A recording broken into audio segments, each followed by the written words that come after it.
মানে তো ভিউয়ার্স, আপনারা দেখতে পাচ্ছেন আমি হাঁটছি মোবাইলের হাতে নিয়ে, কিন্তু মনে হচ্ছে যে আমরা বাংলাদেশের কোনো গ্রামের রাস্তা দিয়ে হাঁটতেছি।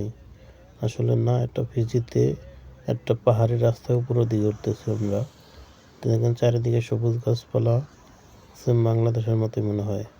আসলে এরকমই, এখানে অনেক গাছপালা আছে, নারকেল গাছের বাগান। নারকেল গাছ বাগান প্রয়োজন পড়ে না, সব জায়গাতেই নারকেল গাছ, কলা গাছ অ্যাভেলেবেল এখানে পাওয়া যায়।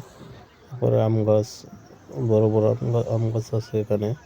অনেক সুন্দর দেশটা আসলে, যা কল্পনা করা যায় না যে সেম বাংলাদেশের মধ্যে, কিন্তু খালি পাহাড়ি রাস্তা, পাহাড়ি জনপদ। এখানে মানুষ পাহাড়ের উপরেই বসবাস করে, পাহাড়ের উপরেই অনেক বড় বড় বিশাল বিশাল পাহাড়, বিশাল এরিয়া নিয়ে আমরা যে এটা একটা পাহাড়ের উপর দিয়ে অনেক বসবাস।